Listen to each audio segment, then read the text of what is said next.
Hey everybody, welcome to my channel, The Mondazir Critique. I'm Pascal. I know it's been a really long time since I put up a video. I've got a little bit hectic there, but I'm back because I know my 20 followers are just dying to hear my hot takes on the latest movies that are out right now. So I'm gonna jump into a movie that came out a few months ago, but I just had so many thoughts about it. I had to shoot a video for it. So in today's video, we are going to be discussing Ava DuVernay's latest movie, Origin, which stars Aunjanue Ellis, Jon Bernthal, Niecy Nash, and many more. The movie follows a journalist and writer named Isabel Wilkerson, who is navigating really tough personal tragedies while thinking deeply of the history of discrimination in the world, both past and present. And she is thinking about how it all intersects way more than we think. Origin walks with Wilkerson as she researches her thesis that the caste system is the true origin of racial and ethnic discrimination across the world. In the movie, we see clips of Black students studying racism in the American South.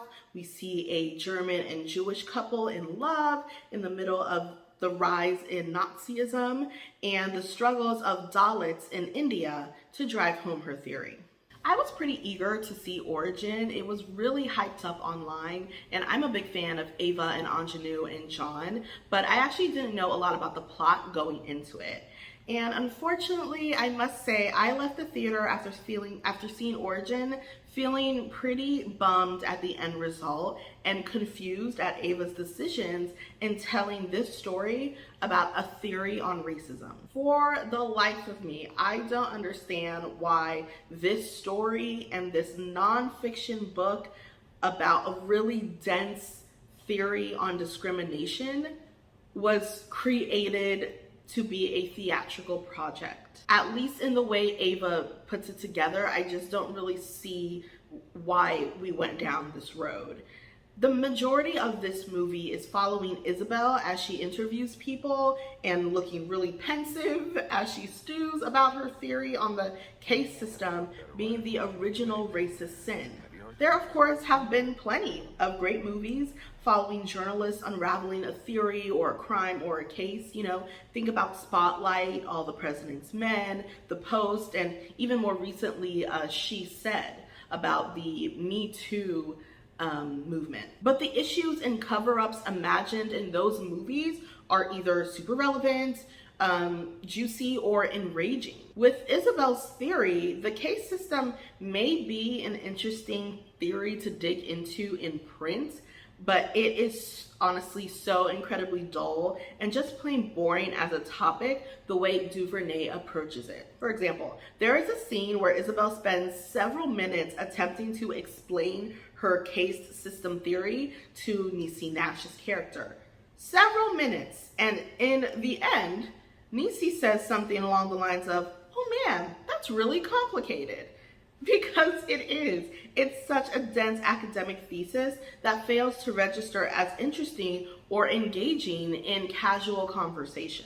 And then there's the issue of Isabel. I feel really bad saying this because I know this is a real person who's smart and brilliant. I'm sure she's interesting, but in this movie, she does not come off as interesting at all. Not enough to watch for 2.5 hours. There is an ongoing joke in the film where it's noted that she's a very shy, soft-spoken person that struggles to stick up for herself. Like there's a scene where she's having dinner with someone who is dismantling her thesis right in front of her, and Isabel just says nothing. And the scene ends with her looking super frustrated. That's the person we're following for nearly 2.5 hours. Aunjanue does her best to give Isabel, the emotional beats needed to make this movie feel like it's about something real, but it can only go so far. So we're just stuck with a kind, smart, but ultimately unappealing person that is dealing with lots of terrible things happening in her life, seemingly in rapid succession. Now back to the plot. Again, as we watch Isabel researching her story, we also see her imagining different people in history who had to deal with the harsh effects of a caste system, including these two people named Allison and Elizabeth Davis, who are two college students studying abroad in Germany, who go on to study race and class in the American South. If I remember correctly, the narration in the movie says that those two were essentially the first to put pen to paper about the idea of class hierarchy in America. If that's true, there lies my biggest issue with the movie. Why were they not the main characters?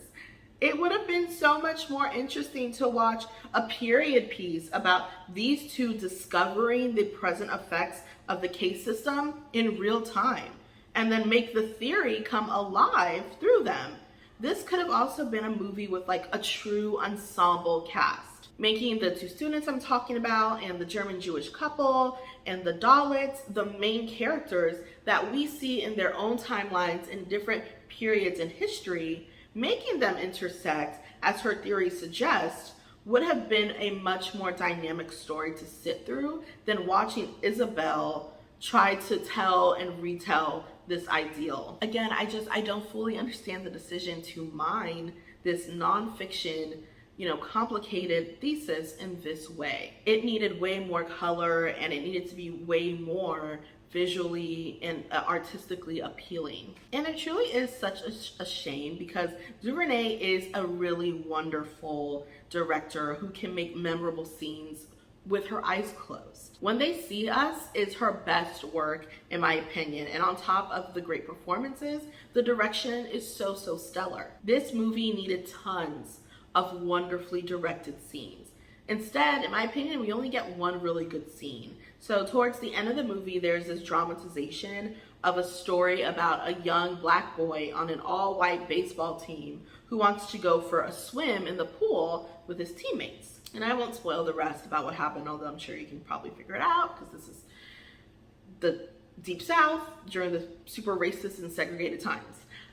So I won't spoil the rest, but Ava's scene holds the entire gravity of the situation so well. It is so well shot. It's heartbreaking without any dialogue. It's enraging and it's powerful.